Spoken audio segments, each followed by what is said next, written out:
démocrate comme ñoom Mabouba ni ñu leen jëlee woon ñoom Abdourahmane Sarr ñu woo la nga dem mais parti mooy dugg ci gouvernement. Abdou Diouf bi mu bëggee Ablaye dugg dafa waxtaan ak Ablaye ba ñu déggoo mu ne ko demal nga defar sa wàll kooku dem defar wàllam ñëw ne ko diw mooy fii diw mooy fii diw mooy fii c'est comme ça que ça marche mais doo toog di woo des militants de parti individuellement te yow parti bi am bureau politique am COMEX am conseil national am président ñooñu ñëpp nga tëb leen di xëcc parce que loolu stratégie rek la c'est une stratégie pour essayer de démanteler Pastef une stratégie pour wane ni man Pastef ku ma fa soxla am la su ma la wonee benn sucette rek ne la benn bonbon ngi da ngay daw ñëw une stratégie pour essayer de montrer que Ousmane Sonko ëppale wu ma ci Pastef te loolu yàgg na ko wax nekk nañu réunion Aliou mi fekke na ko Daouda Ngom keneen ak keneen Birame Souleye mu ne moom moo ëppale ci Pastef ma ne ko président mu ne ma ne ko génnal nga taxaw fii léegi nga woote meeting Pastef Ousmane Sonko ne bokk ci boo amee 100 personnes ma xam ni Pastef amul.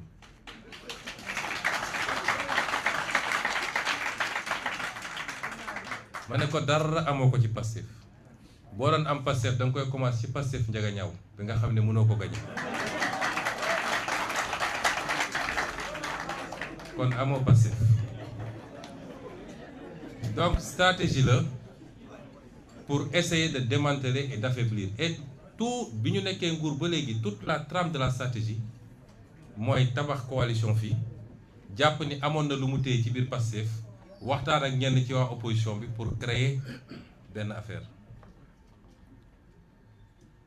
bi ñu waxee loolu ñu maintenir suñu réunion ministre yépp ñëw ma ne Daouda comme affaire bi jàmp na def ko léegi ñu def ko réunion en ligne ñu def réunion en ligne waxtaan suñu waxtaan tënk li ñu tënk ministre yépp d'accord ni loolu mënul am ñu woo Al Aminu ñoom kenn ku nekk ne ko ñun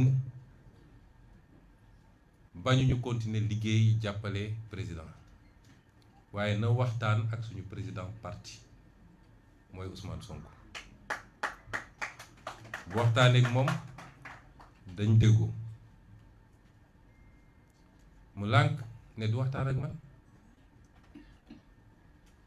mu lànk ne duñu waxtaan ak te boobu jamono nee na ma ngay def dialogue di waxtaan ak ñoo xam ne joxuñu ñu ko pour mu nekk président mais mu lànk ne du waxtaan ak man ñu ne amul problème comme doo waxtaan ak suñu président nu nit mënuñoo ñëw mu am ay benn yu wuyu ji te benn yooyu ñoo mujj des ak moom ci gouvernement ba benn dinaa ci dellu si ñu dox benn fan ñaari fan ñetti fan mu continuer di woo yeneen ministres yi parce que bi mu njëkkee woote une dizaine la woo mu continuer di woo yeneen ministres yi ñoom ñëpp am la même position ne ko nun daal parti lañu bokk parti bi arrêté na une ligne waxtaanal ak parti bi parce que normalement sax même parti bi bu d'accordoon dugg ci gouvernement bi parti bi mooy seet ñan lay envoyé ci gouvernement bi normalement noonu woowu ma waxul ak man ba keroog gannaaw bu ma defee benn réunion ak ministre yi man maa jël sama téléphone woo ko parce que dama xam ni yenn yi ñëg la du mbirum kilifa te li ñuy toppatoo mbir mu réew mi la dafa kawe ñu bari suñu déggee ni dem naa fa dañ naan noo li tax mu fay def bu doon man rek man sama jëmm bopp kenn yéen ñëpp xam ngeen ni ñàkk ma ful la mais dafa am loo xam ne réew mi la dañuy seet luy intérêt réew mi ma jël sama téléphone woo ko ma ne ko yow yaa ngi woo sa suñuy ministre suñuy militant kenn ku nekk nga koy woo naan ko ñëwal ñoom ne wax nañ dafa nga war a jaar lan moo tee nga wax ak man ma ne ko léegi comme jàpp naa ni problème bi dafa mel ni léegi yow man nga amal problème te man xaw ma lu ma la def ci àdduna waaye jàpp naa ni yow man nga amal problème dafa mel ni gis ma léegi sax problème la ci yow ma ne ko amul problème parti bi du Ousmane Sonko parti bi du parti bu ndaw léegi désigné naa ay ndaw yoo xam ne recevoir leen ngeen waxtaan te kenn ku nekk ci ñoom jaar nga ak moom foo xam ne weesu na mbirum parti ma ne ko désigné naa Birame Souleye Diop Daouda Ngom Aliou Sall ak El Malick Ndiaye recevoir leen nga toog ngeen waxtaan ñoom xam nañu lan la parti bi tënk waxtaan nañ ko ba pare soo leen recevoir di ngeen waxtaan mu ne ñooñ duma leen recevoir parce que respecté wuñu ma dama leen woo ñu bañ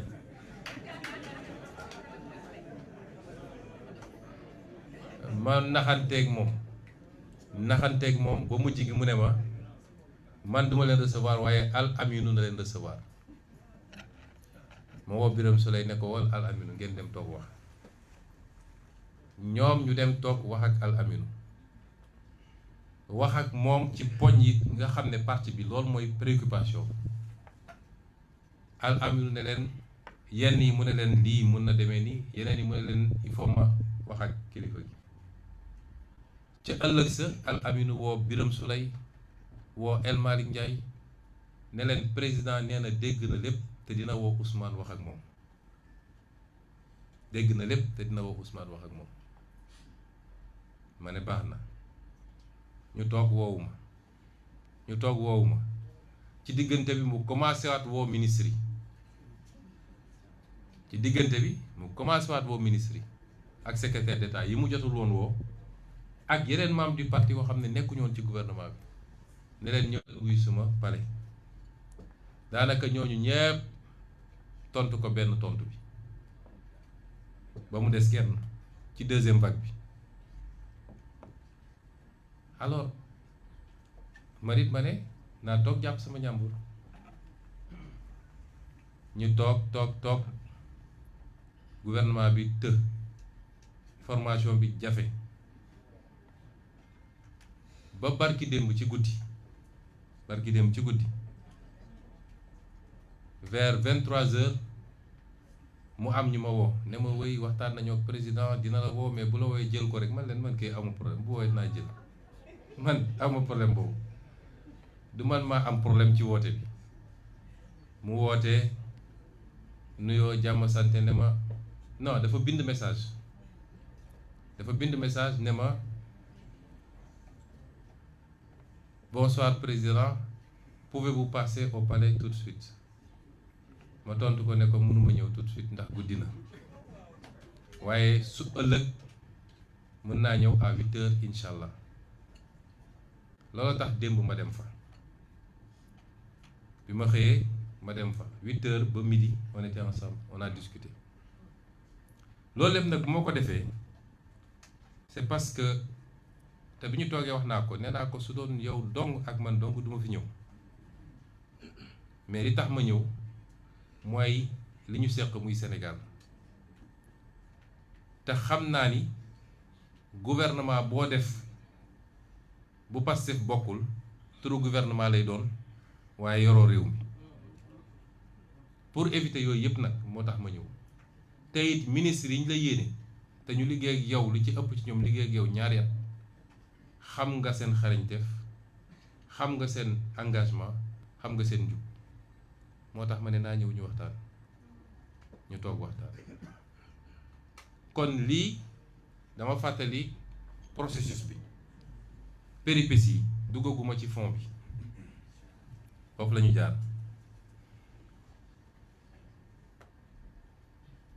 bu ñu toogee waxtaan nag dama ko fàttali li nga xam ne moom la ñu tegoon ci suñuy loxo ndaw ñu waxtaan ceeg Al Aminu parce que dañoo jàpp ni ñun 2024 bi ñuy jël nguur les planètes étaient alignées mooy président Pastef la woon bu amul sikki sàkk mu tabb premier ministre boo xam ne premier ministre Pastef la bu amul sikki sàkk ñu ànd ci programme boo xam ne moo ñu andi woon fii ci nguur gi ñu former suñu gouvernement waaye ñaari at daw na lu bëri feeñ na ba ñun ñu gëm ni moom dafa def virage nekkatul ci programme Pastef en tout cas pas totalement ci programme Pastef dafa def virage ci wàllu politique ndax wan na gannaaw Pastef dem di yóotu leneen ak ñeneen kon bu ñu naree àndaat il faut waxtaan bu yees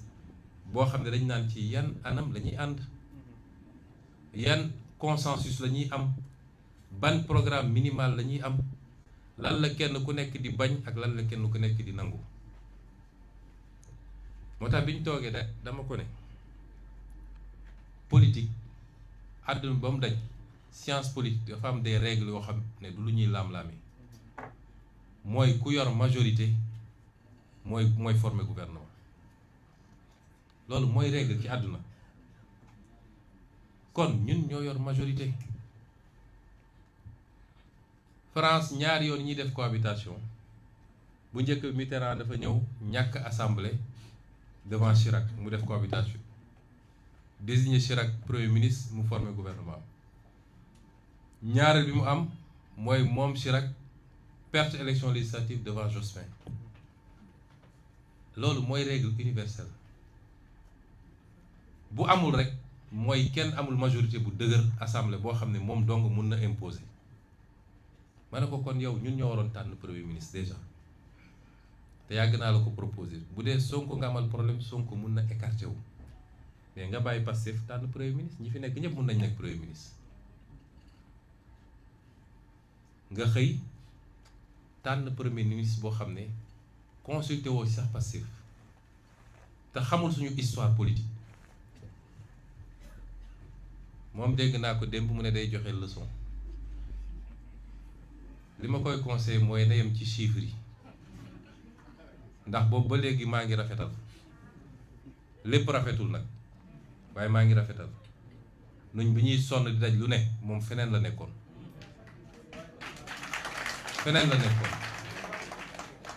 kon na yem fi ñu ko yemloo nee na technocrate la na yem ci technocratie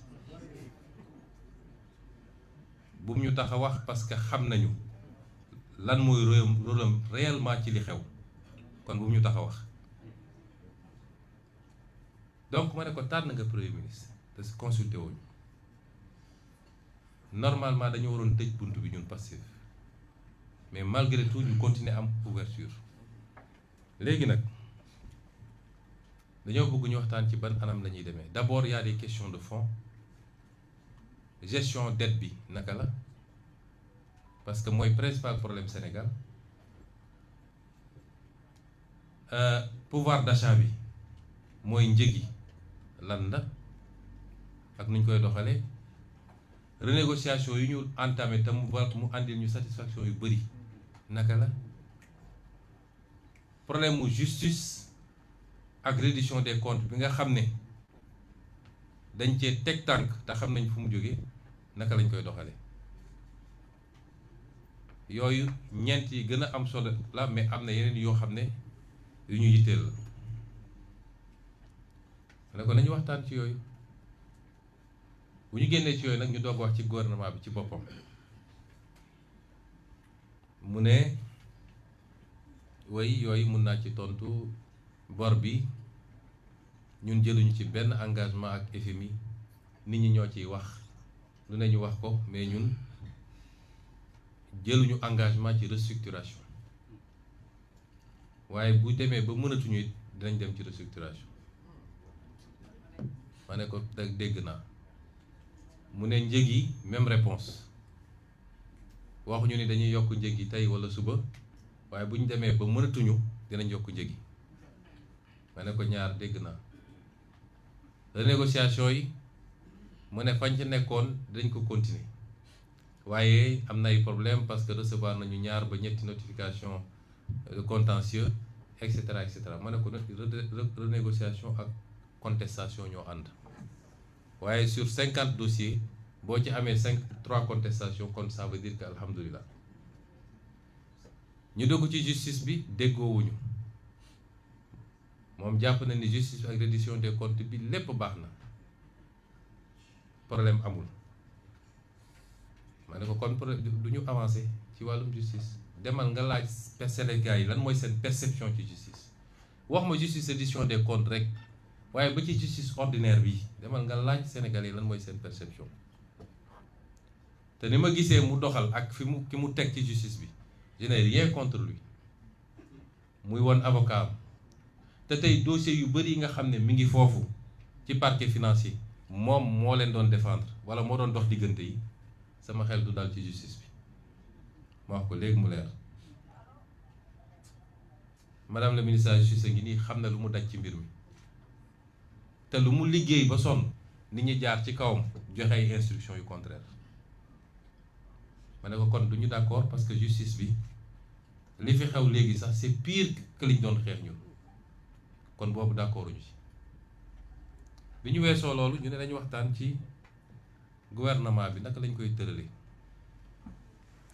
ma ne ko li ma lay njëkk a laaj mooy gouvernement bi ñaata portefeuille ministériel la est-ce que dañ koy bàyyi ni mu meloon nii 25 ministères 6 secrétaires d'État mu ne ma déet dina am ay raménagement parce que man gis naa ni secrétaire d'État yi dañ doon am problème ñoom ak ministres yi dañ doon mbëkkante damay supprimer secrétaire d'État yi mais dañuy dem 30 ministères à ma grande surprise génne le secrétaire d'État andi ministre auprès d'eux ce qui est illégal parce que suñu constitution dafa ne le gouvernement est composé de ministres et de secrétaires d'État il n'y a pas de ministre auprès d'eux yow nga dem supprimer secrétaire d'État yi dem andi des ministres auprès d'eux nga xam ne même taxawaay la ñu am que secrétaire d'État ndax dañ leen rattaché ci benn ministère ne ko léegi naka la ñuy doxale parce que Pastef mooy parti majoritaire te Pastef su xasee ba dugg da ciy taq rib ñun nekk naa premier ministre pendant 2 ans et peut-être 2 mois ñun suñu bilan ci boobu bilan bu baax la donte dono bi métti na héritage bi métti na condition yu ñu jëlee réew mi waaye ci 2 ans yi wàññi naa fi njëg yi 3 yoon crise golfe beeg yeneen yëpp bañ naa ne kenn du yokku njëg yi wax nañ Sénégalais yi dëgg ci bor bi te teewul di malgré jafe-jafe yi ba léegi rateeguñu benn échéance suñu bor fayuñu ko te teewul ñu ngi fay salaire ñu ngi doxal administration bi renégocier nañu lu bëree bëri ci loo xam ne alal réew mu ñu yàqoon la fexe nañu ba waxtaan ak liggéeykat yi ba am pacte de stabilité daal di apaiser climat social bi ak yeneen réussir nañ fi ay campagne agricole réussite bu mucc ay la cay sooxe kay ci commercialisation bi la te ci ay ministre am la moom ndax gouvernement bi ñu jógee dafa doon sooxe yépp ci ay ministre am la mais jógewul ci ministre Pastef ma ne ko kon ñun am nañu bilan bu baax bu fi yemoon sax sénégalais xam nañ ni liggéey nañu ba pare nekk ñun ci jubal ak jubbanti loolu kenn duñu ko weddil kon ñun am nañu bilan bu ñu naree continuer te gis ni bifurcation am na il faut ñu toog waxtaan ci yenn anam la ñuy continuer te bu ñu xasee ba dugg nag ñun ñooy andi la caution morale et la caution politique parce que ñi nga àndal yépp amul ku ci am envergure politique boo xam ne moom mun na doon la caution politique kon ñun ñoo koy andi bu doxee ñu ne wiw Diomaye bu doxul ñu ne Sonko Pastef la loolu mooy réalité bi fii Sénégal kon liñ naan bu booy dee ci àll na la gaynde rey suñ ci naree taq rib faaw rek ñu xam ci yan anam la ñuy doxee mu am continuité nag ak prolongement ba assemblée nationale ñu wax ko loolu ma ne ko léegi dama bëgg nga wax ma lan nga ñu proposé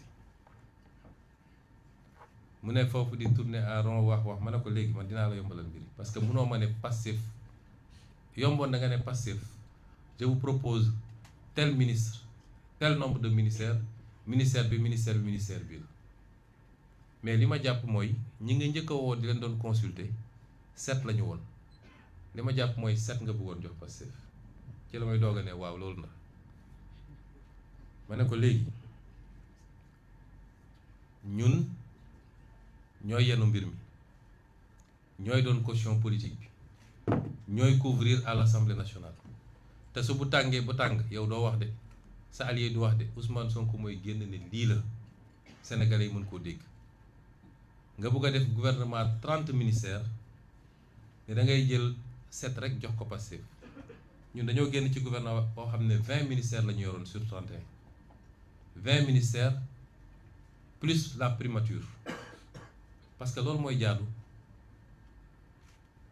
loolu gëmu ni mën na nekk parce que yow li nga bëgg mooy li ma wax keroog assemblée c'est de faire du Pastef sans Pastef Pastef faire valoir lay doon coloration Pastef nga bëgg bu ko defee lu am ñu ne Pastef est solidairement responsable mais bëggoo Pastef dëgg-dëgg ci mbir mi kon ñun loolu duñ ko mën ba ci ministère d'État yi mu ne moom da ko bëgg a jox ay technocrate ñoo xam ne nekkuñu ci politique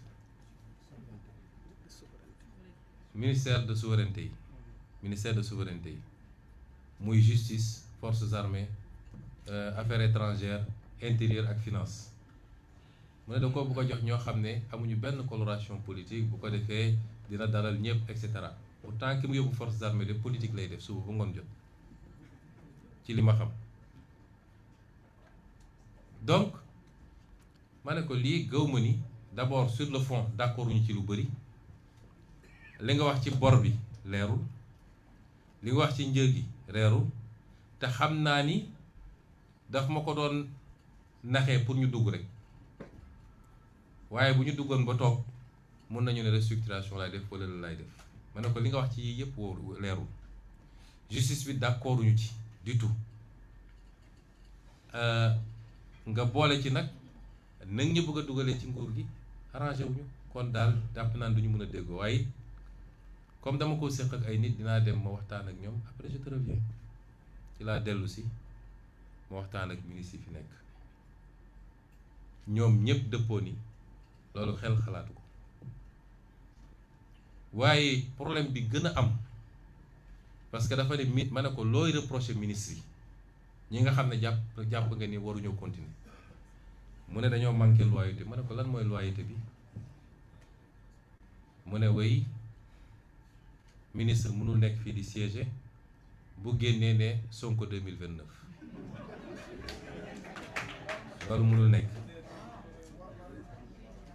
ma ne ko léegi comme si je comprends bien ay ministre Pastef bu ñu duggoon tey muut mbaa mott lay doon c'est-à-dire ministre Pastef bu dugg amatul droit wax ni moom Pastef la bokk amatul droit dem meetingu Pastef amatul droit ne man Sonko laa bëgg Sonko laa faral mu ne ma waaw ma ne ko te ministre yi ànd ak yow am nañ sañ-sañ ne Diomaye 2029 am nañ ne sañ-sañ ni Diomaye laa bëgg ma ne ko sëñ bi yow lan moo la dal ci diggante bi parce que problème am na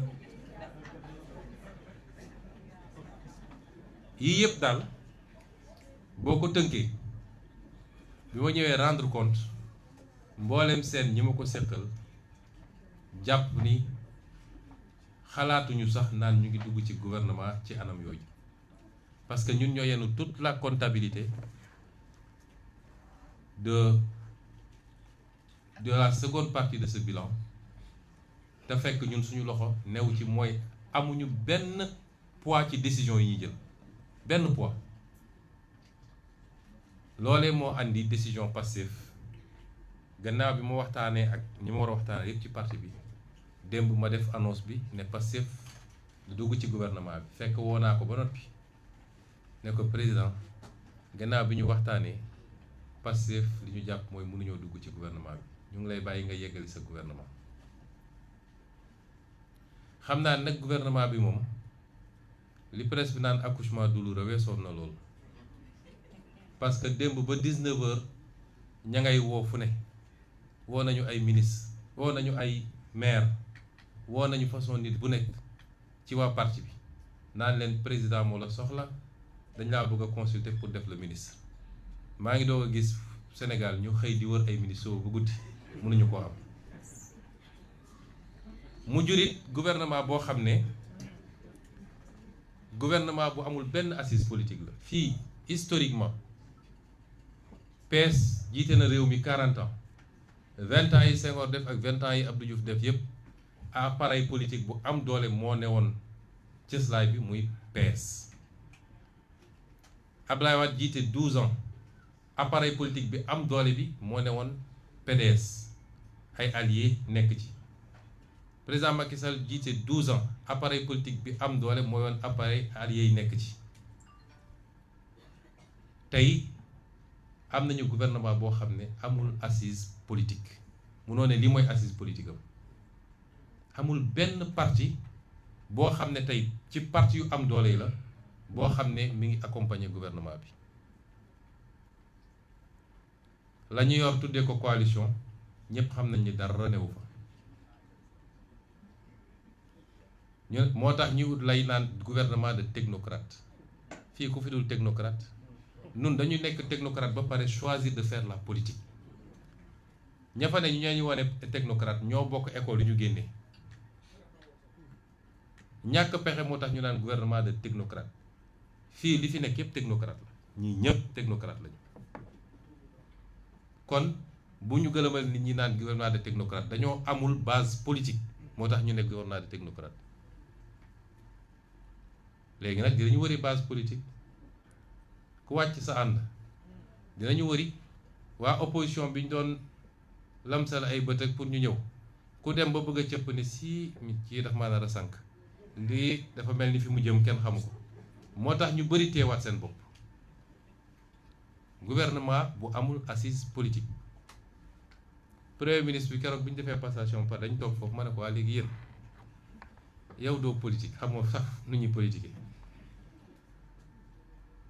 ki la tabb def la premier ministre moom dañ koo joxoñ waaye poids politique am diisut ma ngay góorgóorlu nag di wut fu muy jokkee.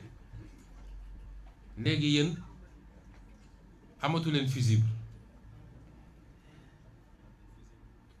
bu dëkk bi jaxasoo kan ci yéen mooy taxaw ci kanamu sénégalais yi wax man bëgg naa ko xam. lii danger la cim réew parce que àdduna ba mu daj appareil politique machine politique mooy doxal mooy téye réew mais moom moo def choix boobu moo def option boobu. Pastef def na li mu war a def yépp talal ko loxo def na li mu def yi war a def yépp jaar ak moom fi mu jaar ak moom nangul nañ ko loo xam ne ku ñu xamul sax da nga naan ñii dañoo nakk ful la ñépp mun nañ ko seede fii waaye loolu bëgg réew mi rek moo taxoon ñu def ko c'est pas du ñàkk ful la. On est obligé de constater qu'il a fait ce choix et c'est son choix. mu des nag naka lay gouverner sans assise politique sans majorité parlementaire su ñuy wër dinañ wër ba sonn amoo ñetti maire annoncé woon ngeen 300 waaye keroog meeting Mbour bi gis nañ ni dara new fi. Comment tu peux gouverner un pays dans ces conditions? Gouverner un pays c'est pas s'enfermer au palais ay nit wër la soi-disant technocrate naan la defal lii bul def lii signer lii c'est pas ça gouverner un pays. Il y a l'aspect sociologique, la base sociologique sur tout le territoire national, commune par commune, village par village, etc.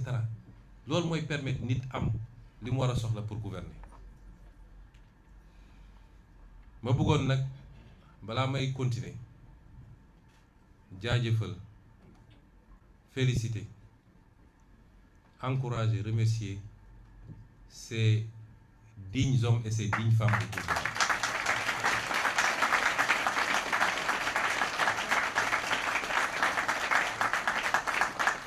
dama wax keroog assemblée El Malick ne ko lu waay yàqoon defar nga ko waaye li ngeen def it yéen dañu ressusciter au Sénégal des valeurs yoo xam ne moom lañu suñuy maam bàyyi.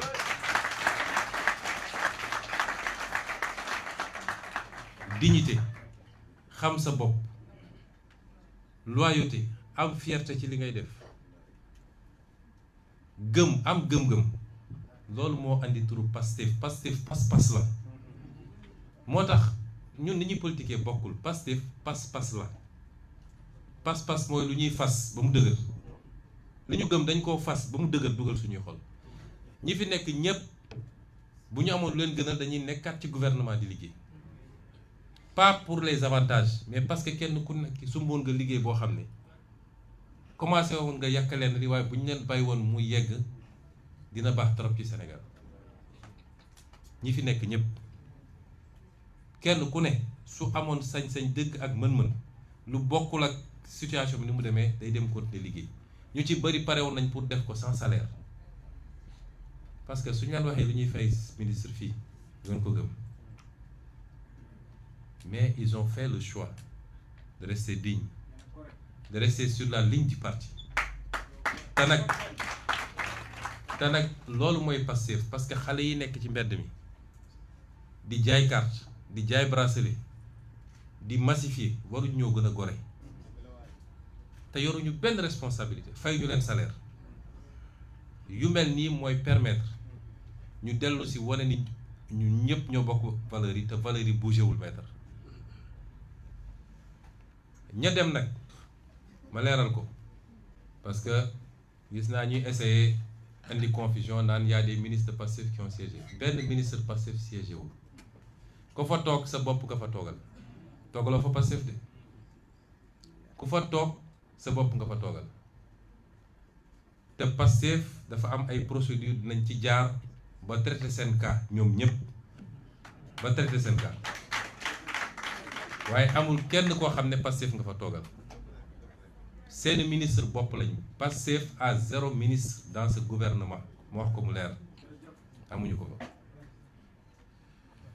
la suite nag mooy naka la ñu war a doxalee mbir yi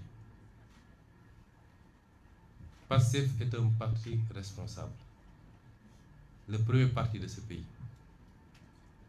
Pastef bu bëggee bloquer réew mi mun na bloquer ci anam yu légal laa wax nag bu ko bëggee mun na ko waaye ñun loolu taxu ñoo jóg Sénégalais yi soxlawuñu loolu réew mi métti na parce que ndono bi déjà moo diis ñun waroon nañu tal leneen lu dul tout le temps matin midi soir ay combine politique président dama ko ne keroog bi ñu la falee nga commencé say combine politique parce que dugal nañ sa bopp deuxième mandat te yow li la joxoon premier mandat mun na la jox deuxième mandat te wax naa la ko ci kanamu seede li la jox premier mandat boo mandu woon tuuti te tey moo lay jox deuxième mandat wax naa ko ci kanamu seede ñii ñëpp toog lu fi jar parax jublu nañu jublu ci liggéey bi bu ñu dugal Sénégalais yi encore ci coowul politique matin midi soir des histoires de coalition yëpp teg ko fële ñun ñëpp ay gone lañ on a le temps de voir venir président dem naa ba yegg ci ne ko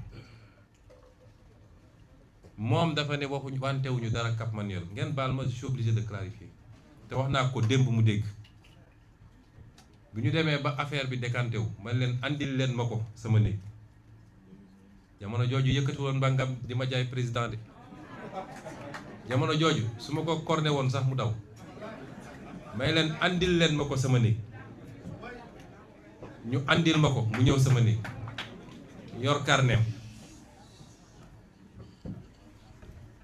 ma wax ak moom ne ko yàlla def na li mu war a def proposé nañ ma ba sonn ma d'accord pour ñu reporter élection yi ma lànk ba tëdd ci suuf ndax su ma ko nangoo gëw ma yàlla moo bindoon ni 2024 Sonko du doon candidat bu ma ko doonee su ma demoon ba nekk koy du baax ci man kon man bi weesu naa loolu yàlla def na yow laa désigné suñu doxee dinañu génn fii ci kàttanu yàlla mu ne ma non duñu bàyyi ñu génn ma ne ko dinañu génn dinañu campagne incha allah dinañu gagné dinañu def un bon mandat liggéey waaye bu ñu eggee 2029 nañu delloo mbir mi fu mu waroon delloo parce que légitimité dafa am solo ci politique ma ne ko lii laa waxante yow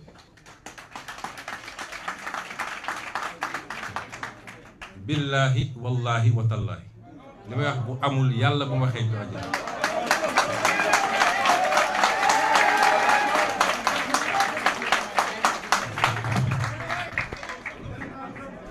ma wax ko loolu lim ma ci tegal mooy de toute façon mandat bi néew ma waaw néew ma déet waaye daf ma ne de toute façon mandat bi ce sera le mandat des réformes difficiles mun naa ko jël sur moi comme ça après yow nga am boulevard démb fàttalewaat naa ko ci bureau ma ne ko li ma waxante ak yow nii dinaa fexe ba ñu andil ma Birame Souleye ak El Malick ak Abbas ñu fekke ko parce que dama bëgg seede mu ne ma sama diggante yow jarul seede su ma la naree wor ci politique ma bàyyi ndax dinaa ci seet Ousmane mii ma la tudde noonu la demee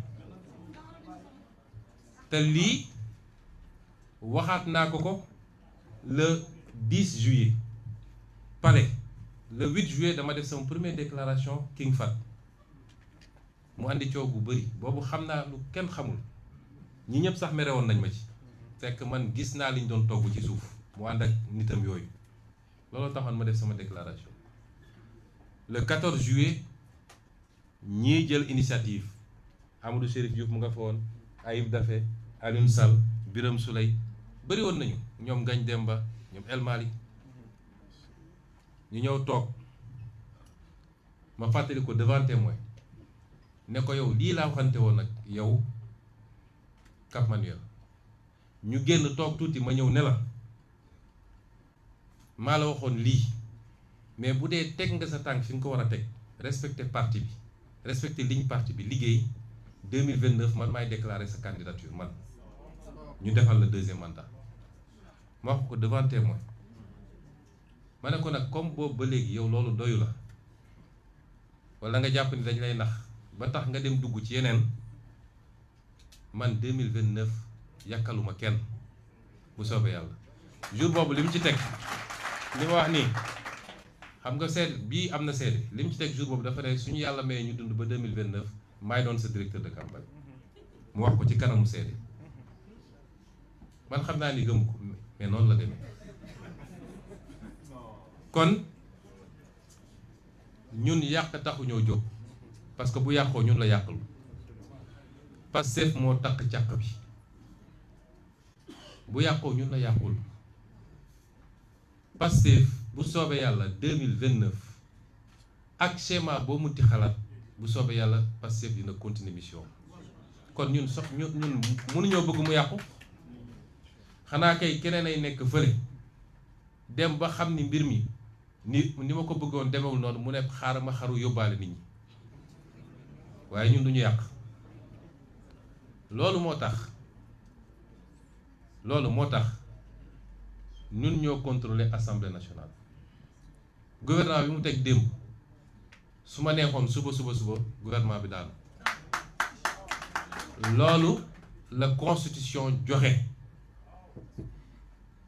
suñu neexoon suba gouvernement bi daanu ñu def motion de censure waa ji loolu def joxe démission te saa su defaatee gouvernement mun nañ ko defaat surtout fi ñu dégmal nga xam ne session bi jeex na mun nañu chaque 15 jours ñu def une session mën nañ ko parce que Sénégal dañu mooñ nit ñi ci lépp ñu jël ko président de la république pouvoir exécutif assemblée bu tegoo ci loxo yu mu war a tegu mooy cër bi ëpp doole ci réew mi assemblée mooy contrôler ñëpp daanaka te kenn contrôlé wu ko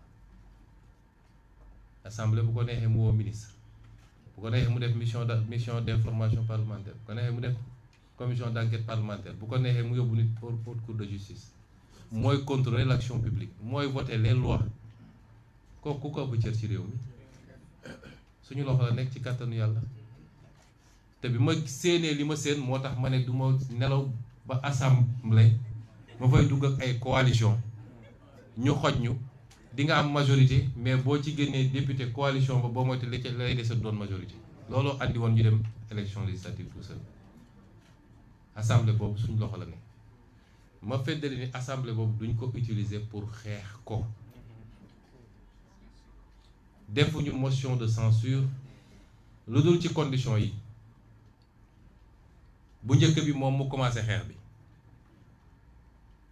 parce que nag Sénégalais yi ñoo jox kenn ku nekk cër bi nga yor et c'est une chance pour le Sénégal pour la première fois on a la possibilité d'appliquer la théorie qui veut que le pouvoir limite le pouvoir, arrête le pouvoir, sans pour autant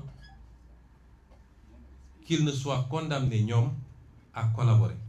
loolu la Sénégalais yi def bi ñu àndee configuration bi nañu liggéey teg lépp yoon. constitution bu wax na lan mooy cëru ku nekk, loi yi wax nañ ko, ku nekk na nekk ci li mu war a nekk, et que les institutions dialoguent. ñun loolu la ñu gëm. donc duñ utiliser loolu pour xeex. lu moom moo jóg dal suñu kaw te door nañu nag de seen complot yi, ndax la ñu yóbbu conseil constitutionnel ña ko fa yóbbu ñoo njëkkoon déclaré di c'est pas la compétence du conseil constitutionnel. loolu la conseil constitutionnel mus a wax fañ leen woowee ne leen dem leen déposer recours, nous on gère le conseil constitutionnel. ñun xam nañ ko la ñuy rumbandaat xam nañ ko. waa yow 10 ans ngay complot contre nit, dàq nga ko ci liggéeyam, jiiñ nga ko lu ne, dóor nga ko, tëj nga ko kaso, tere nga ko mu ne candidat, ba tey jii mu jaar ba egsi fi ngeen bëgg a continuer complot ba kañ? ba kañ? Tout un système mobilisé, parce que c'est les mêmes qui sont là, toujours contre la même personne. parce que dama woote lu bokkul ak seen intérêt, te bokk na ci li ma gën a ragal ci gouvernement bi. nekk naa 2 ans premier ministre, li ma bloqué ci ay musiba su ma ko waxoon fi ngeen jaaxle. fi mu ne nii course lay doon bambu la, ku nekk di essayer lok. waaye l'Assemblée nationale veillera au grain autant que possible.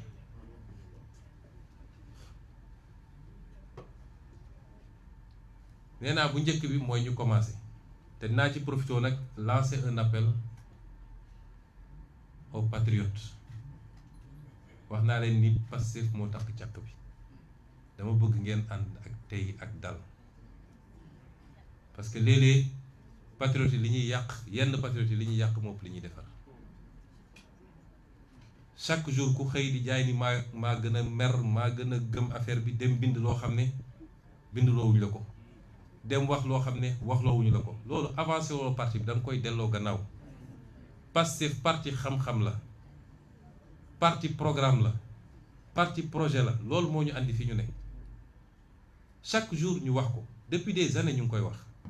santuñu loolu waa Pastef, parce que ñi ñu seqal dañu xam Pastef. dañ naan ay xale fa ne bari xadal, chaque jour ñu def benn provocation pour xale yi am nu ñu réagir.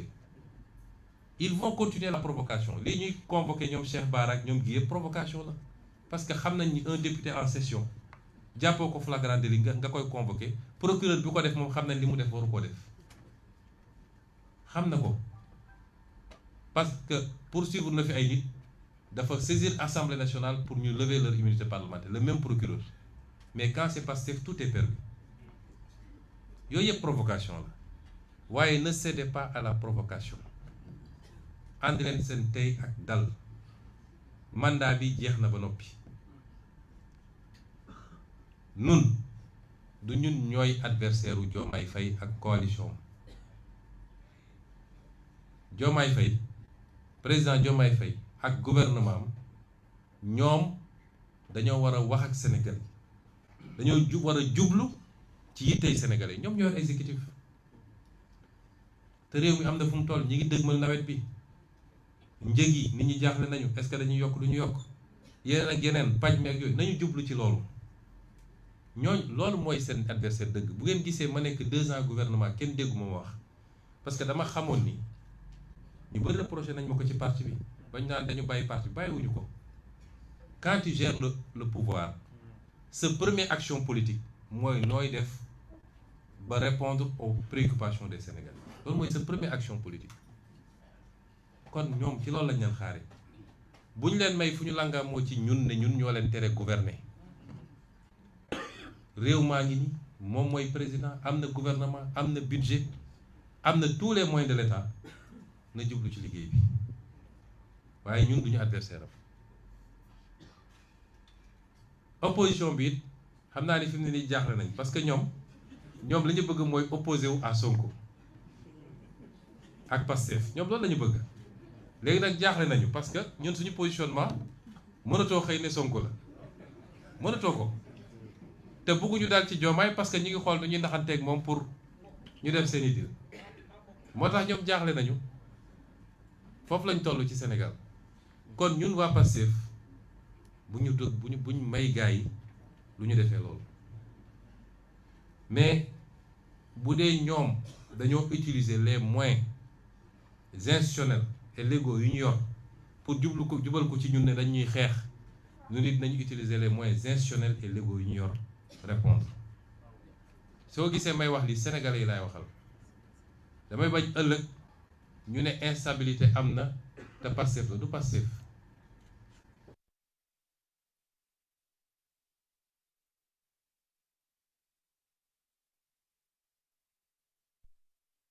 gouvernement am na yeneen pexe bu jëlee ay moyens dal ko ci ñun dañu utiliser suñu moyens ñu nit ci cadre boobu mais su loolu amul nañu responsable ñun ñëpp te ñu xalaat Sénégalais yi ñu jublu ci liggéey bi loolu rek la ñuy suggérer j'ose pas dire conseiller président Diomaye ak ñi mu àndal kon bu ñu tombé ils vont faire de la provocation commencé nañu déjà yaakaarul si dul loolu mooy fexe parce que li ñu bëgg a andi mooy image Pastef parti fitna loolu la ñu bëgg a andi man maa ko jàngal politique xam naa ni muy xalaate bu leen tombé ci piège yooyu nañu continuer doxal terrain bi liggéey bi suba ngoon guddeeg bëccëg boole kook suñu bilan ak yaakaar gi sénégalais am yaakaar ci ñun ba léegi parce que def nañu une bonne partie li ñu war a permettre ñu yor les leviers de la révolution il faut ñu yeggale ko juste kon loolu xel lay àndal bu ñuy duggee ci yenn yi même les bailleurs ne viendront pas les investisseurs ne viendront pas chaque jour ngeen gis Bloomberg note yi mu def ci Sénégal wala telle agence wala telle agence bu ñu duggoon tey ci cycle ñu naan dissolution am na tey amaat na ëllëg au moins sur 6 7 8 mois yi ñu jëm dara du ñëw Sénégal loolu nag amul lu ko jar surtout si dee ñun dañoo gëm ni ay patriotes lañu c'est l'ultime solution mais il faut que ñi ñu jàkkaarloog aussi ñu raisonnable ñu xam ni yàlla moo tudd nii kenn ku ne mu am lu mu la jox nga téye ko kon nañu rafetal jëm kanam lancer aussi le mot d'ordre mooy sama dernier kàddu aux patriotes ñeenti fan moo des defe naa pour congrès bi moom waru doon congrès bu ndaw de congrès bi moom buñ ko defee rek dañ xam ni Pastef du moromu gaa yi Pastef du dem ci bërëb ñu naan yaraax na Pastef du dem ci bërëb ñu naan nañu compter li fa ne Pastef bu organiser rek ñu xam ni Pastef organiser na kon focus sur le congrès focus sur les bracelets préparer leen mbir mi ba mu mat sëkk parce que nous sommes en marche pour récupérer ce qui nous revient. Ça commencera par les locales de 2027 ñu yeggali ko par la présidentielle de 2029 inch'Allah di leen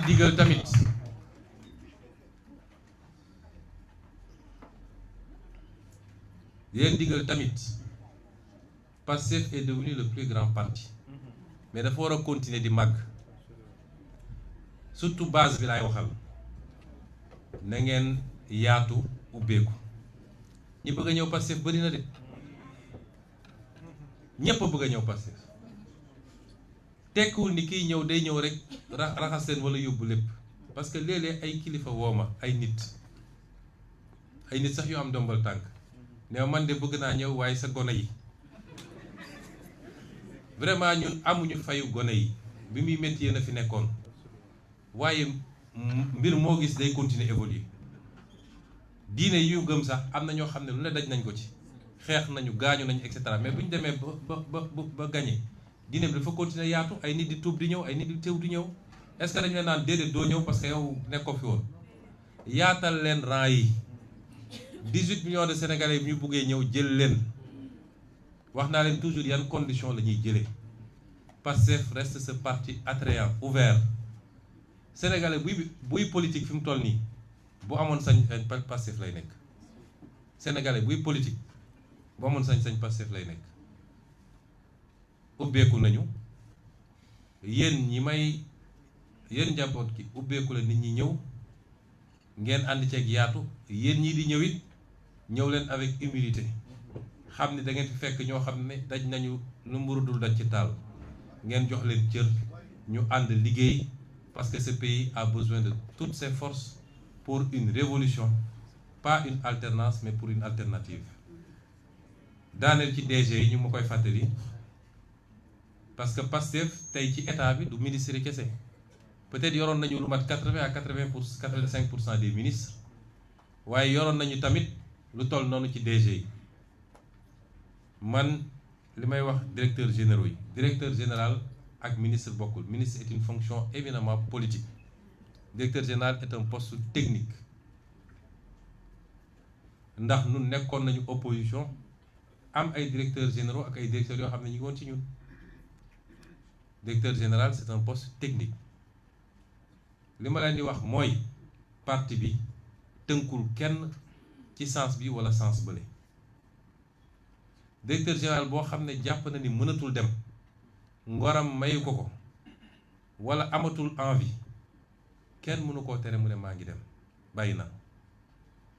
waaye liñ koy sant ci cadre boobu mooy na ko def conformément ak lii intérêt réew mi na ko yëgal ki mu ko war a yëgal ba pare na toog téye poste bi di liggéey ba keroog ñu tànnal ko ku ko wuutu parce que réew mi warul taxaw ala kulli haal.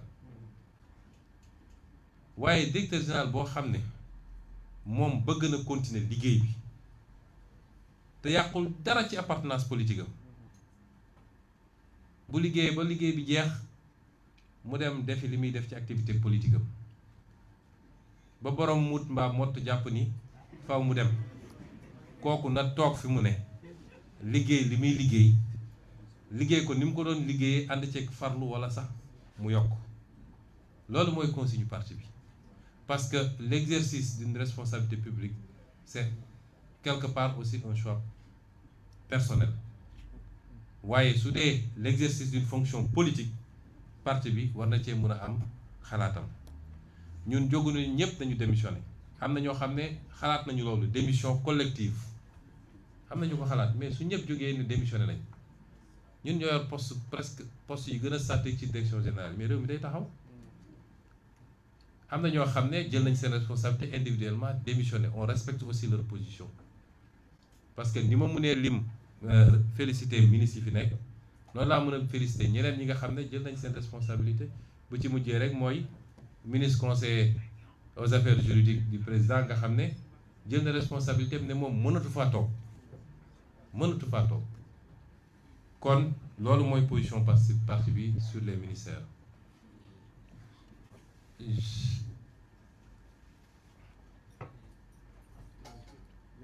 Je vais résumer pour la version française, elle sera moins longue, rassurez-vous. Nous avons tenu cette déclaration pour édifier les Sénégalais sur un certain nombre de choses par rapport à ce qui se passe actuellement.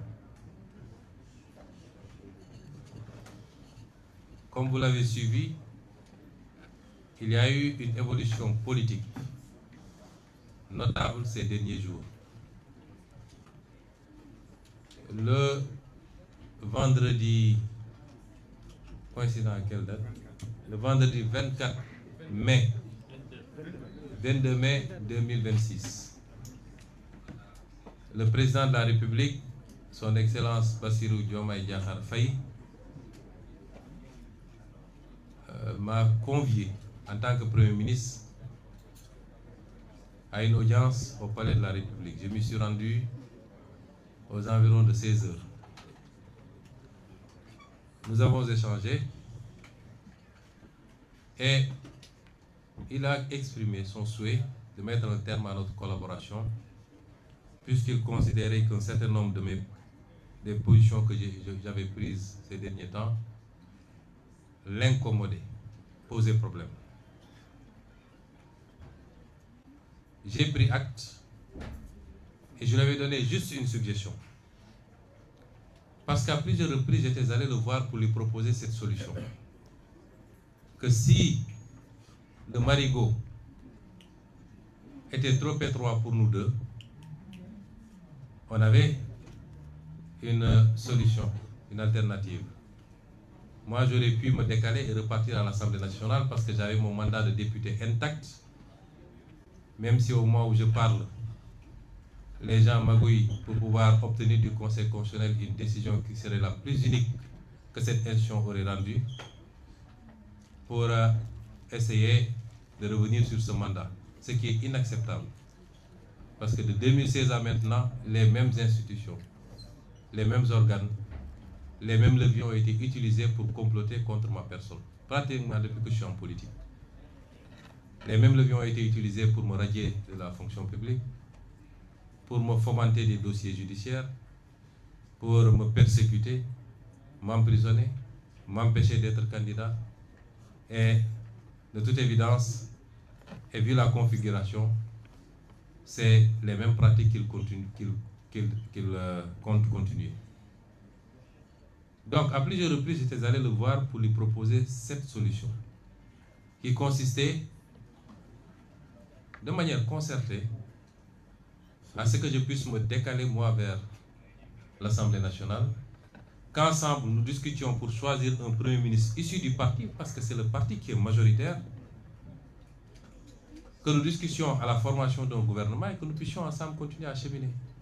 Ce qui n'aurait pas empêché, moi, à partir de l'Assemblée nationale, à continuer de l'aider dans ses tâches. Je lui ai proposé ça à 3 reprises, notamment au sortir des élections législatives où j'avais conduit la liste de PASTEF qui était arrivée majoritaire avec plus de 80% des députés élus. Mais à chaque fois, il avait rejeté la solution en me disant que ta place est à côté de moi, dans l'exécutif, parce qu'il y a beaucoup à faire. On aurait pu le faire de cette manière, amiable. Mais il a choisi une autre voie. Il me l'a notifié, j'ai pris acte. Mais je lui ai suggéré, la seule chose que je lui ai demandé, je lui ai dit, Monsieur le Président de la République, ce pays ne peut pas se passer d'un gouvernement sérieux. J'ai été Premier ministre pendant 2 ans, je sais ce qu'il en est. La suggestion que je vous fais, c'est de ne pas annoncer la mesure tout de suite. Qu'on se donne 24 heures à 48 heures au maximum, le week-end, pour discuter ensemble des modalités pratiques de matérialisation de cette décision. Autrement, vous serez obligé. Il avait voulu que moi j'endosse partiellement, parce qu'il avait voulu que je dise que nous avons, c'est d'un commun accord que nous avons décidé de nous séparer. J'ai dit non, si on discute et qu'on trouve des convergences, des accords, je peux le faire. À défaut, il faut que vous preniez la responsabilité de dire que vous m'avez limogé. Alors il m'a dit, je dois aller rendre visite à l'archevêque de Dakar. Je reviens peut-être vers 18h, 19h, je vous ferai signe pour que nous puissions démarrer ces discussions. Quand cela ne tienne, je suis rentré au Petit Palais et j'étais à son écoute. À 20h35, il m'envoie un message pour me dire qu'il ne peut plus tenir la réunion et qu'il comptait annoncer la mesure de limogeage. J'ai pris acte. Quelques minutes plus tard, le directeur de cabinet a fait lecture du décret. Le secrétaire général du gouvernement ou de la présidence de la République. Cela ne m'a pas posé problème parce que c'est une solution que j'attendais depuis très longtemps. Mais je m'étais fixé une règle, c'est que la rupture ne viendrait pas de moi. Elle ne viendrait pas de moi. Et donc, je suis rentré le même jour à mon domicile et nous sommes restés chacun de son coin pendant au moins 3 jours, si je m'abuse. Jusqu'au lundi. Et ce lundi, j'avais convoqué une réunion à 20h30, une réunion qui devait regrouper tous les ministres sortants de PASTEF pour qu'ensemble nous évaluions la situation et que nous arrêtions une position. Et vers 16h, beaucoup de ces ministres ont reçu des convocations de la présidence pour des consultations en vue de la formation de nouveaux gouvernements. Le mardi, beaucoup d'entre eux ont reçu. Ils m'en ont fait part et je leur ai demandé de ne pas s'y rendre. Parce que ça ne se passe pas comme ça. Il est clair que désormais, le président est dans son camp et nous sommes dans notre camp. Donc, s'il veut parler avec PASTEF, il faut qu'il passe par les canaux autorisés. PASTEF est un parti organisé, structuré, avec un bureau politique, un président, un secrétaire général, un COMEX, un conseil national, des structures de base. S'il veut parler avec PASTEF, il n'a qu'à passer par le chemin indiqué. Et nous discuterions en ce moment. Il a refusé de le faire. Et les ministres également, les ministres sortants, ont refusé de déférer à cette convocation. Ce qu'il a conçu comme un manque de respect de ses propres mots. Il considère que ces ministres lui ont manqué de respect. Parce qu'ils ont choisi la ligne d'un parti à la convocation du président de la République, d'après ce qu'il a dit. Et nous sommes restés dans cette situation pendant 2 autres jours. Et c'est moi qui ai pris l'initiative de l'appeler. Je l'ai appelé et je lui ai dit, vous connaissez bien le parti PASTEF, vous savez comment ça fonctionne, vous y étiez. Le parti PASTEF est très organisé. Quand le président Macky Sall a souhaité me rencontrer en tant que président de PASTEF, lors de l'épisode de la Covid, je lui ai dit, vous étiez là. On a convoqué le bureau politique pour apprécier. Et l'avis majoritaire était qu'il fallait aller répondre. On ne s'en est pas arrêté là. On a fait une conférence avec l'ensemble des 46 départements qui ont donné leur opinion. Ensuite, avec la diaspora. Chacun a donné son opinion et l'avis majoritaire, c'était qu'il fallait répondre à cette convocation. C'est ça qui m'avait amené pour la première fois au palais à une rencontre avec le président Macky Sall. Et c'est comme ça que ça se passe. Quand le président Diouf a voulu avoir le président Wade dans son cabinet, dans son gouvernement, il l'a appelé, ils en ont échangé, ils sont accordés sur l'essentiel. Et ce président Wade, on lui a notifié les portefeuilles ministériels et il a choisi ses collaborateurs. C'est comme ça que ça se passe. Donc vous ne pouvez pas venir contourner le président du parti, les instances du parti et appeler les gens individuellement. Or, nous ne vous avons pas fermé la porte. Si vous m'appelez, malgré tout ce qui s'est passé entre nous, toute la discourtoisie qu'il y a eu dans nos relations, et malgré tout ce qu'on a fait pour vous, mais malgré tout, si vous m'appelez, je viendrai répondre. Et on discutera. Il a refusé en disant qu'il ne recevrait pas. Je lui ai dit maintenant, j'ai l'impression que le problème est devenu un problème personnel. Je ne sais pas qu'est-ce que je vous ai fait. Je ne sais pas pourquoi il y a une fixation sur ma personne. Je ne sais même pas si c'est une fascination. Je ne sais pas quel est le problème. Mais je m'écarte et je désigne 4 membres du parti qui sont tous des caciques de ce parti et qui ont tous une relation particulière avec toi. En l'occurrence, M. Alioune Sall, ici présent, M. Birame Souleye Diop, ici présent, M. Daouda Ngom et M. El Malick Ndiaye. Il m'a dit, je ne vais pas les recevoir parce qu'ils m'ont manqué de respect. Quand cela ne tient. J'ai essayé de le convaincre. Finalement, il a dit, le Premier ministre va les recevoir. Ils sont allés voir le Premier ministre et ils ont discuté sur les questions que le parti avait soulevées, notamment la gestion de la dette, le pouvoir d'achat des Sénégalais, son maintien, à défaut de baisser au moins son maintien au niveau actuel. Ça a été un combat pendant des mois et des mois à la primature. Ensuite, la question des renégociations des contrats stratégiques du pays. sur laquelle nous avons eu des résultats appréciables. Et enfin, la question de la justice et de la reddition des comptes, qu'on avait promis aux Sénégalais, mais qui est totalement sabotée depuis qu'on est là. Et sabotée de l'intérieur. Ce qui fait qu'en 2 ans, il n'y a rien qui a été fait au niveau de ces dossiers. Rien de consistant en tout cas. Je dis, ces questions, c'est des préoccupations du parti. On a discuté, il a pris l'engagement en disant qu'il m'a avoué qu'il n'avait pris aucun engagement, lui et son ministère des Finances, vis-à-vis du FMI, allant dans le sens de restructuration de la dette, qu'ils ont maintenu la même position et qu'ils travaillaient sur une solution différente, notamment de garantie. D'accord. Sur la question du pouvoir d'achat, il a dit qu'autant que possible, ils feront tout pour ne pas augmenter ou libérer les prix, ou appliquer la vérité des prix sur certains produits qui sont subventionnés, mais que si ça devenait intenable, ils seront obligés d'appliquer la vérité des prix. De la même manière, la dette, si la situation devenait intenable, ils seraient obligés d'accepter la restructuration. À propos des négociations, il a dit que rien n'a changé, sauf qu'il faut qu'on regarde au cas par cas parce qu'on commence à avoir des notifications de contentieux. Et enfin, à propos de la justice, il considère qu'on a la meilleure justice du monde. Je ne parle pas de la justice de manière générale d'ailleurs, parce que je sais qu'il y a d'excellents avocats, d'excellents magistrats qui font bien leur travail, et Madame le ministre de la Justice le sait.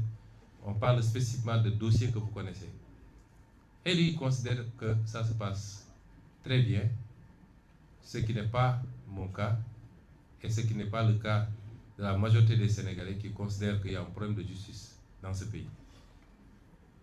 Et le casting qui a été fait au niveau du ministère de la Justice ne nous rassure pas, parce que voilà un acteur qui était au cœur des dossiers traités par certaines juridictions.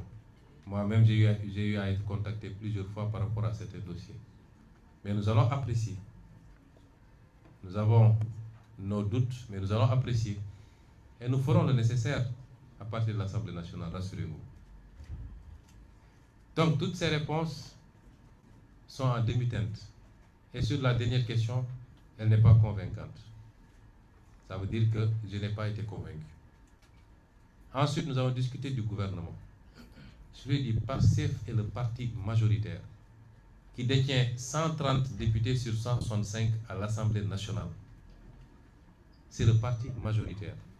En démocratie, si les choses se passaient normalement, si vous avez un problème avec le Premier ministre, si c'est le Premier ministre lui-même qui vous pose problème, vous demandez au parti majoritaire de désigner un autre Premier ministre et de former un gouvernement. Et je vous l'avais proposé depuis très longtemps. Vous ne l'avez pas fait et vous êtes allé prendre un Premier ministre qui n'a rien à voir avec notre combat.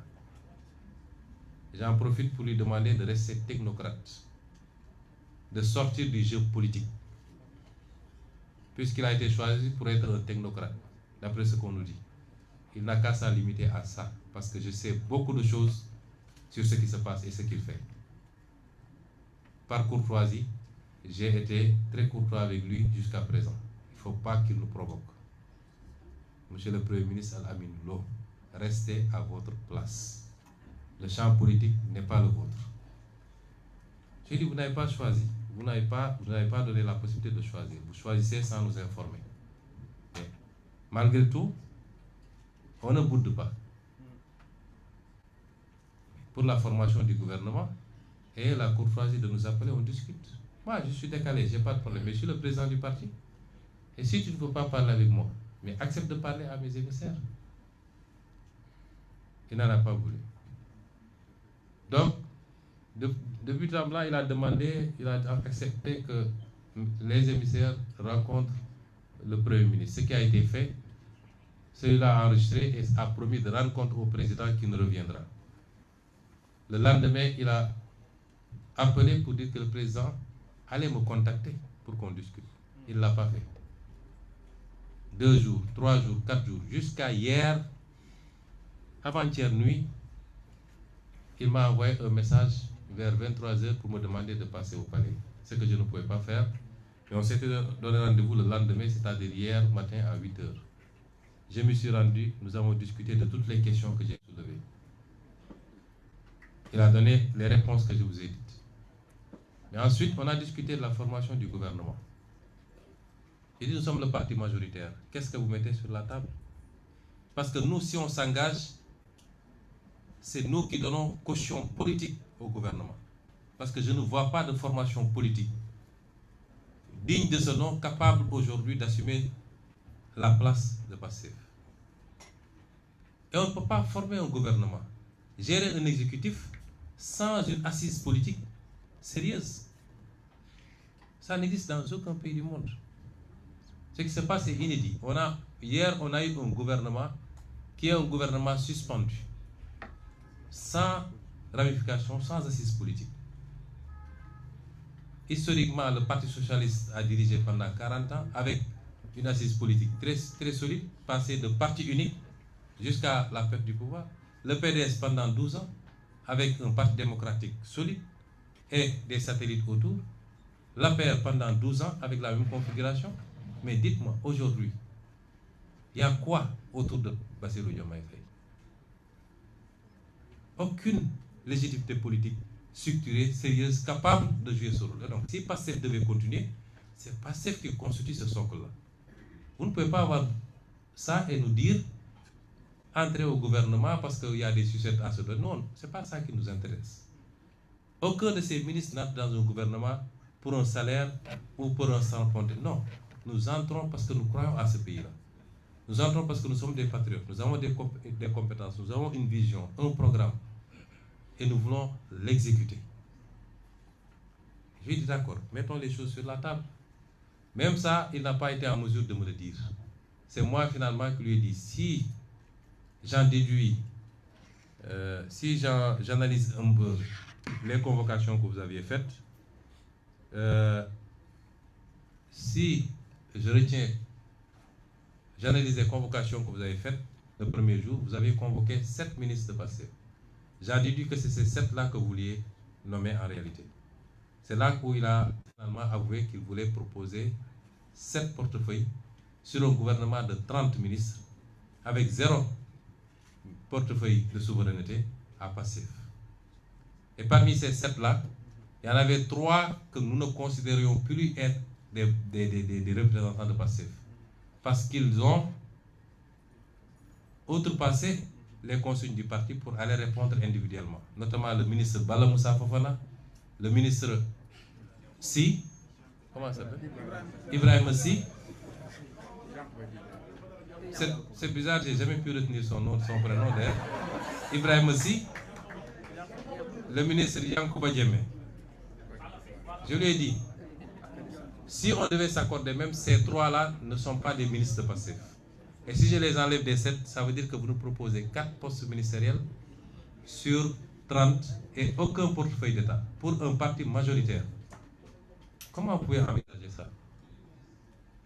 Bon, de fil en aiguille, il m'a dit, bon, je peux aller jusqu'à 8. J'ai dit, Monsieur le Président, nous ne demandons pas des postes ministériels. Si Pastef doit siéger au gouvernement et assumer tout le bilan, parce que quand ça va marcher, on va dire c'est Diomaye. Mais quand ça ne marche pas, on va dire que c'est Pastef. C'est comme ça que ça marche dans ce pays. Nous, on n'a rien à gagner à entrer dans ce gouvernement. Nous avons fait 2 ans à la primature avec un gouvernement majoritairement Pastef. Notre bilan est largement positif. Nous avons bloqué les prix, nous les avons baissés, nous avons renégocié les contrats, nous avons révélé la dette cachée, nous avons respecté toutes les échéances de la dette. Nous avons tenu tous les engagements de l'État. Nous avons réussi les grands programmes sur les campagnes agricoles. Notre bilan est positif. Nonobstant l'héritage très difficile avec cette dette cachée. Nous ne gagnons rien aujourd'hui à entrer dans le gouvernement. Si on y entre, c'est par patriotisme. Nous avons beaucoup à perdre en entrant dans ce gouvernement. Avec un président dont nous ne savons plus l'orientation. À partir de ce moment, Pastef n'entrera pas dans un gouvernement où il ne peut pas avoir au moins la moitié des portefeuilles ministériels, avec des portefeuilles de souveraineté. avec une continuité à l'Assemblée nationale, et nous allons vous accompagner. Il est resté figé dans ses positions. Je dis d'accord, je vais rendre compte. J'ai rendu compte à l'ensemble des ministres qui ont rejeté et l'ensemble des autres membres du parti qui ont rejeté totalement, massivement et sans exception. Et c'est pourquoi, ensuite, je l'ai appelé pour lui notifier la décision du parti de ne pas rejoindre un gouvernement dans ces conditions. Je sais que l'accouchement a été très difficile. La formation du gouvernement a été très délicate. Jusqu'à la dernière minute, on appelait à gauche, à droite, sans avoir eu le temps de contrôler même les profils, pour proposer des portefeuilles ministériels à gauche, à droite. Un pays, c'est sérieux. Un gouvernement, c'est sérieux. J'ai l'impression que le président Bassirou Diomaye Faye ne sait pas ce que c'est un gouvernement. On ne forme pas un gouvernement dans ces conditions. Hier, jusqu'à 19h, des militants de PASTEF, ici et de la diaspora, m'ont contacté pour me dire, le président vient de m'appeler, il me dit qu'il va me mettre dans son gouvernement. On ne forme pas un gouvernement à la légère. Et c'est pourquoi nous avons un gouvernement qui sera difficile. Et c'est parce qu'ils savent que le gouvernement n'a pas d'assises politiques, c'est pourquoi ils disent qu'ils ont fait un gouvernement de technocrates. Tous les politiques sont des technocrates. Moi, je suis inspecteur des impôts, Birame Souleye est inspecteur des impôts, Yacine était fonctionnaire aux Nations Unies, ainsi de suite. Aliou Saleh est ingénieur informatique, lui, il est juriste. Tous les gens qui sont là, Daouda Ngom est professeur à l'université, nous sommes tous des technocrates. Ceux qui sont là-bas n'ont rien de plus que nous avons choisi de faire la politique eux pas. C'est ça la réalité. C'est du saupoudrage. Alors, quelle est la suite? Nous sommes obligés de cohabiter. J'ai alerté le président il y a quelques mois. J'ai été le premier à parler de cohabitation douce. Ça aurait pu être dans la configuration qui était en vigueur à ce moment. Et il n'en a pas eu, il n'en a eu cure. Nous sommes, qu'il le veuille ou pas, dans une situation de cohabitation.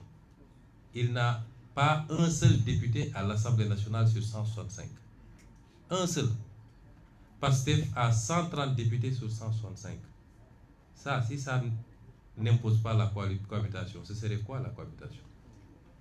Il faut qu'il arrête qu'on le pompe pour lui dire c'est toi le président, tu as tous les pouvoirs. Il n'a pas tous les pouvoirs. Il n'a pas plus de pouvoir que les autres d'ailleurs, actuellement, dans la configuration actuelle.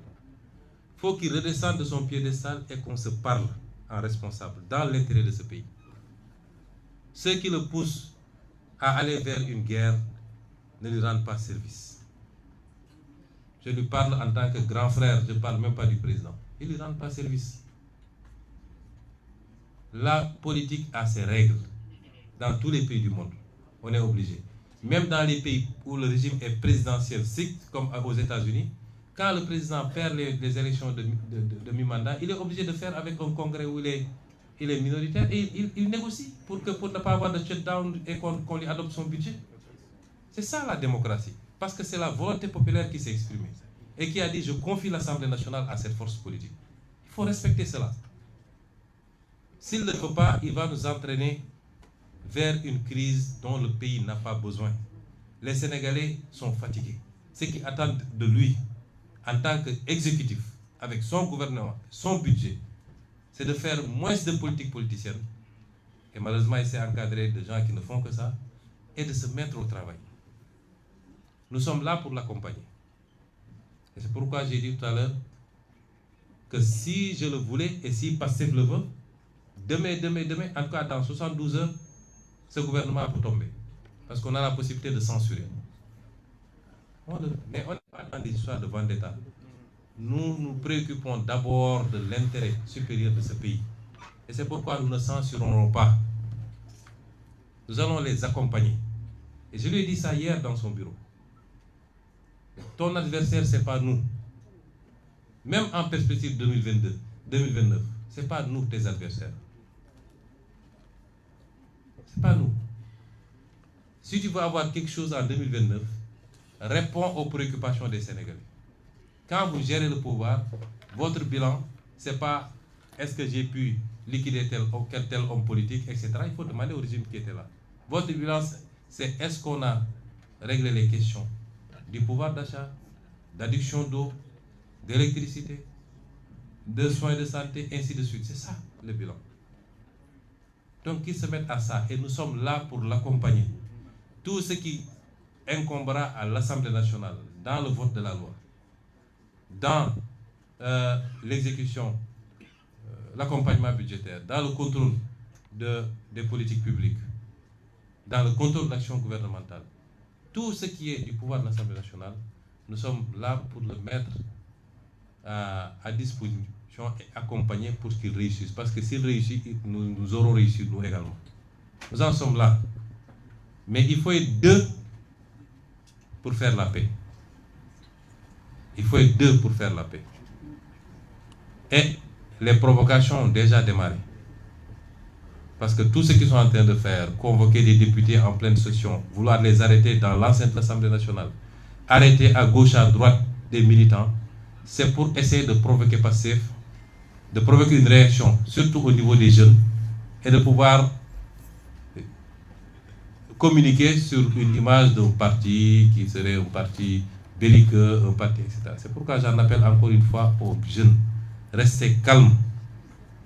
La directive a toujours été la même depuis longtemps. Restez calmes et sereins. Continuez le travail politique qu'on vous a confié, de massification, de communication, d'organisation. Certaines déclarations, ça n'apporte rien au parti. Certains comportements n'apportent rien au parti. Donc la paix, il faut être deux pour la faire. Et il ne faut pas qu'ils soient les premiers à être dans la provocation. À utiliser les mêmes leviers que les gens ont utilisés pendant 10 ans pour fracasser du Sonko, pour casser du Pastef, en utilisant la justice, le Conseil constitutionnel, les FDS. Il faut qu'ils sortent de ça, parce que c'est qu'il y a des gens qui lui font croire à ça. Ça ne lui apportera absolument rien. Restons dans la sérénité. Mettons les intérêts supérieurs de ce pays au devant de toute autre préoccupation. Mettons-nous au travail pour soulager les Sénégalais. Rassurons les partenaires du Sénégal, les bailleurs de fonds, les investisseurs. Parce que si on entre dans une crise de dissolution, de censure, ils n'auront jamais d'accord avec le FMI. Et personne ne viendra au Sénégal pour investir. Je ne devais pas être le premier à me préoccuper de ces questions-là. Ça devait être le président lui-même. J'en appelle à la responsabilité des uns et des autres. Et à un dialogue intelligent, un dialogue politique intelligent et constant, constructif pour l'intérêt du pays. Après, chaque chapelle politique va dérouler ses actions politiques pour atteindre ses objectifs politiques, dans le cadre des lois de ce pays. Il faut qu'on évite de replonger ce pays dans ce qu'il a connu il n'y a pas très longtemps. Nous n'avons pas le droit. Le président Bassirou Diomaye n'a pas le droit. Et à partir de ce moment, je voudrais dire également que je voudrais rendre hommage d'abord aux messieurs et aux dames ici autour de moi.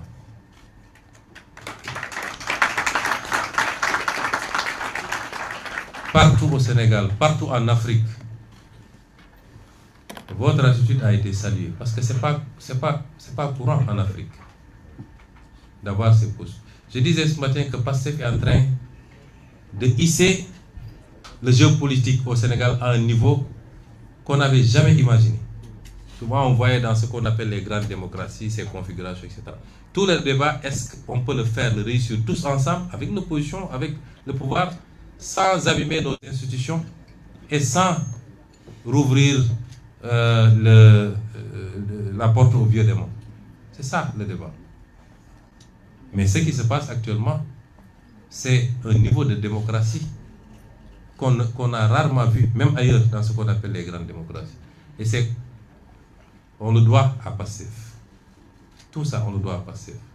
Et donc, ces hommes et ces femmes ont rendu aux Sénégalais leur dignité, leur fierté, de pouvoir dire qu'il y a toujours des Sénégalais qui sont comme ça. Des Sénégalais que rien rien ne peut compromettre les Sénégalais qui savent qui ils sont, qui ont des convictions fortes, qui ont un honneur et une dignité. Ils en font partie. Le président de l'Assemblée nationale a posé le premier acte l'autre semaine. Aujourd'hui, sur 20 ministres de PASTEF, plus de premiers ministres, ce qui fait 21, il n'y en a que 5 qui ont cédé aux sirènes du pouvoir. 5. C'est un exploit qu'il faut saluer à sa juste valeur. Je ne vais pas revenir sur les DG, je crois que le message est passé à Wolof. Et je voudrais terminer par réitérer mon appel aux militants, aux militantes et aux sympathisants et sympathisantes. Restez calmes. Restez calmes. Aussi bien sur le plan verbal que sur le plan comportemental. Le projet PASTEF est le projet majoritaire dans ce pays. Et c'est le projet qui est le mieux en perspective pour rafler toutes les élections à venir. Ne cédez à aucune provocation. Restez calme.